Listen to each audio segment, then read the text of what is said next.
Welcome to another Apologist Bookshelf podcast. This is Gary Zacharias. I want to return to a book that I covered at one time called Welcome to College.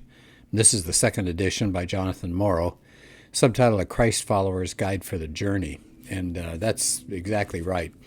You know, I teach out at a college, and I see a lot of lost students, a lot of people that don't know what they think, they don't know why they're there, they don't know where they're going. And as a result, I think a lot of them are pretty susceptible to influences by the adults in their lives out there. And the students that are there who know what they want and what they're doing and they know what they believe are in a far better position to successfully navigate college. So this book does a great job. I want to look at chapter 2. He calls it Think Christianly, and it's called Cultivating a Christian Worldview. And I think that's a really powerful thing. We want people that are out at college to have a basic framework for how they think about everything. It starts off with a quotation from Arthur Holmes, who says this: "All truth, no matter where it's found or by whom it's discovered, is still God's truth." And Morrow starts off saying a lot of Christians have bought into a lie, and that's that religious beliefs are supposed to be kept private. So you're supposed to have a sacred part of you, and you're supposed to have a secular part of you. And what's sacred, those would be your personal beliefs about God. That's supposed to be kept separate from what's secular. That's the public sphere. And he said, of course, that's artificial, and that's more than artificial, it's false. Morrow says there really isn't any separation between what you believe and public life, especially for the Christian. I think that's true. Every issue we deal with as a society, in a democracy at least. Now, if you're in a totalitarian system, it's pretty simple. You know, you just shut up and try not to get thrown into jail. But here, we all have a voice, and whoever says anything is speaking from a particular worldview and speaking from some idea of your personal beliefs. So anyway, he starts in talking about everybody's got a worldview. And he needs to define it, and he does. I've done a talk on worldviews, and it's really important. Everybody's got a worldview. We don't think of it. Sometimes we couldn't even articulate it clearly. But he said what it is a web of habit-forming beliefs about the big questions of life so that we can make sense out of all our experiences. So I like that. He quotes somebody who says, whenever we bump into the world, our worldview has a way of spilling out. It comes out in what we think and love, say and do, praise and choose. So it doesn't matter. It doesn't matter your belief. You might be a Buddhist, you might be a Muslim, you might be an atheist, you might be a skeptic, whatever it is, we all have worldviews. And of course the catch is they can't all be true. They can't all be true. They make contradictory claims. But he says, you know, there are 3 helpful questions to figure out how your worldview works and how to test a worldview. First, is it rational? Secondly, is it livable? Third, who says so? So he says, here we go. Let's take a look. What would it look like in action? So first, he says, let's deal with naturalism. He said that's kind of the basis of a lot of atheism today. It just says everything around us can be adequately explained by scientific laws.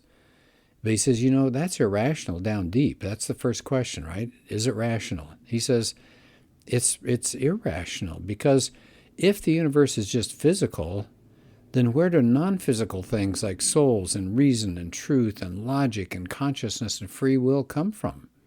You know, exactly right. If it's true that naturalism is the way the universe is, if that's all there is, what's right here that we can touch and taste and, you know, all the molecules in motion, then we don't have free will. It's just chemicals sloshing around in our brain. So he said in a naturalistic world, if we somehow become alive, then why do we think we should trust our thinking? Because after all we've got is just selective advantage for the species that are surviving, not truth. He said there are a lot of false beliefs I could hold that could help me survive. So why would you trust your brain if it's an accidental creation coming out of this closed universe? All right, so there's the first issue. Is it rational? And he says no. He says, what about atheism? Is it livable? He said no, because it doesn't deal with the problem of evil. How so? Well, he says, according to atheism now, remember we're looking at atheism, how it's doing as a worldview, there is no evil. Why? Because there's no way the world is supposed to be. Where do you get an objective standard of good and evil? If there's no God, it's just us. So he said you couldn't call the 6 million Jews that were killed in the Holocaust, you couldn't call that evil, it's just what happened. So it's an indifferent view. This atheistic view is indifferent to human suffering. So if you're powerful enough, if you're strong enough, if you're cunning enough, you can get away with it if you're an atheist, because there's no ultimate standard. There's no judge out there of human behavior. You might as well go for it. Step on whoever you need to. So he said a worldview that doesn't account for evil, it fails to account for evil, and doesn't have any meaningful hope rooted in reality, he says that fails the livability test. So it's unlivable. What was the third question that he said? It's the who says so question. So let me go over those three questions again, because I think they're so useful. How do you judge worldviews? You ask, is it rational? Is it livable? And who says so? So what's the who says so? In other words, where does ultimate authority rest? Is it just the changing opinions and our evolving morality of the human race? He said, not for Christianity. It's rooted in the claims of Jesus, who predicted his own death and then rose from the dead. That authenticated his claims. Now, he covers that in a separate chapter, so he's not going to deal with that. So he said, this man, Jesus, there is your authority to go to speak about the big questions of life. So he says, after asking those three questions, he said, people may not ask those questions, and they may not really think carefully about the world, but they still have a worldview, and it affects every area of their life. Every person filters the information that comes into them, into their minds, through this worldview. And so he said, we as Christians need to think Christianly in this world that's anything but Christian. So I'm just adding this here myself, but just think about like putting on a pair of dark glasses. Everything that we interpret that comes into us is filtered through that dark glass, whatever the color of that glass is. And he said, we need to do that. We need to think Christianly in a world that doesn't think about much Christianly. What did Jesus say? He said, this is what you're supposed to do. Love the Lord your God with all your heart, with your soul, your strength, and all your mind. And that's everything. That's your mental life. That's your emotions. That's your action. He said, there should be a difference in the way a Christian student and a non-Christian student go through high school and college. Christians are not supposed to accept uncritically what the world tells us. He said God's already talked to us through creation, the scriptures, and then through Jesus. And if that Christian worldview is true, and he said there are a lot of reasons to believe it's true, then it's true for all of life, not just Sunday morning, not just singing songs, not just reading your Bible. I think that's a really good question. He said if the Christian worldview, he said, if it best answers these human questions like where we come from, who we are, how we should live, why the world is such a mess, what's our destiny, if it's true for those things, it's true, he says, for way more than just 2 hours on a Sunday morning. It should be for every day of the week. And again, this is me talking, but we've separated ourselves, I think, as Christians. We think Christianly on Sunday, but not so much Monday through Saturday. We don't think about it when it comes to our finances. We don't think about it when it comes to our leisure time activities, the people we hang out with. All these things, we think of it in kind of a worldly way, and it's only Sunday morning where we put on a different pair of glasses. And he said that shouldn't be. He said there shouldn't be any separation between our public life and our religious private life. He says if you're going to make your spiritual part segregated from the rest of your life, you're living an unhealthy, fragmented life. And that's going to keep people from maturing as Christ followers. And I'd say amen to that. And we're not supposed to withdraw from society. We're not supposed to be hiding until Jesus returns. We're supposed to engage the culture. Jesus used terms like salt and light. They were metaphors that were supposed to permeate the world around us. We're not supposed to be of the world, but we are supposed to be in it. And he gives a couple of references there in John 17, verses 15 to 23, and 1 John 2, 15 to 16. So he says, look, it doesn't matter what kinds of activities we're involved in. He makes a list. And I think this is really good. This is what I was talking about in just a minute ago. It doesn't matter whether you're watching a movie, whether you're voting, you're studying for a class, you're in a public office somehow, you've got a job, you're shopping, you're talking to a neighbor, you're watching the news, you're working in a lab, You're creating art, you're playing golf, you're designing architecture. It doesn't matter. Any activity, we should approach all of that Christianly. Now he admits, he said, sometimes it can be a challenge to figure out exactly what that looks like. But he said, God will show us if we seek him. And then he said, toward the end of the chapter, he said, in case you haven't noticed, there's a worldview struggle going on around us. Yeah, and I've talked about that myself, that there's a warfare, in a sense, going on. And Morrow claims that there are three dominant worldviews in this day: scientific naturalism, postmodernism, and Christian theism, going on in our country and frankly around the rest of the world. And these are the three that are in a constant struggle. First is scientific naturalism. What is that? It's just saying that this physical universe is all there is.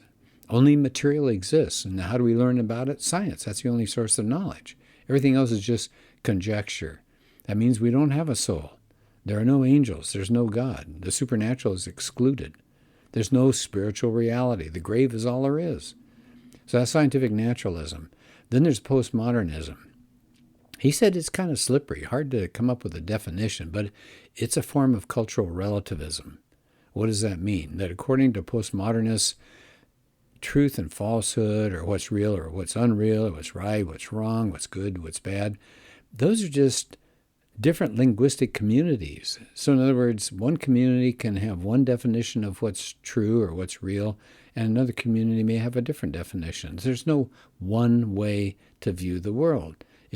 You're seeing things through your limited community's perspective. So reality is something basically you're creating, or your community is creating. It's redefining truth and language and reality. So everything's on kind of shaky ground there. And he says then, in stark contrast to those two worldviews, you've got Christian theism. What does that say? Well, if there is a God, he's the God of the Bible, he's revealed himself ultimately in Jesus, and it values both the physical and the non-physical parts of reality. So Christian theism recognizes there's real evil out there. It understands that the world is broken, that it's lost, and it needs redemption. So he said we've got to hold to a Christian worldview. As he ends the chapter here, he said we should not be leading fragmented lives that end up with us becoming Christian schizophreniacs. We shouldn't be mindlessly absorbing the ideas of our culture. So at the end, he says, as a college student, you have the opportunity to establish the biblical habit of living an integrated life for God's glory. In other words, think Christianly. What I like too is at the end of the chapter, he does a couple things. One, he has something called the big ideas. In other words, what were the main points? And then he's got a collection of books that people can go to next, and some websites. So in this case, the big ideas: one, worldview is a web of habit-forming beliefs about the biggest questions of life. Everybody's got a worldview. All worldviews can't be true. Why? Because that means there is a reality out there. People discover reality. They don't create it. Also, he says if Christianity is true, then it's true for more than just 2 hours on Sunday. And then he says there are three worldviews that compete for our attention and for preeminence in America: scientific naturalism, postmodernism, and Christian theism. And then he says all truth is God's truth, so we shouldn't be living fragmented lives. We're supposed to integrate our lives for God's glory. He references 1 Corinthians 10:31. Then he's got some books here at the end, and one of them is actually one that I've done before by Jonathan Morrow, called Think Christianly. I've done a podcast on that. He references Paul Copan, Nancy Pearcey, and others. So excellent book again. One more time, it's called Welcome to College. And I'll come back to it more than once because I like this a lot. So he's got questions that he deals with in this book, like how do you grow spiritually and follow Jesus on campus? How do you manage your time? What about peer pressure? How do you deal with doubts and challenges to your faith? So terrific book. J.P. Moreland, whom I admire, said the single best volume I've ever read for preparing students to follow Jesus and flourish as his disciple in college. It's been out for a while, so I'm guessing you could probably get a used copy someplace. It might be reasonable. This one came out, first edition was 2008. I'm getting material from the second edition. That's 2017. So it's been out, and you might be able to get yourself a cheap copy.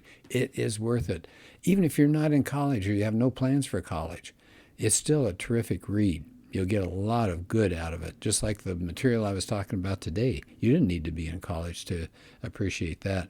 So I hope you consider that book. Jonathan Morrow is the author. Well, thanks. We'll do another podcast soon.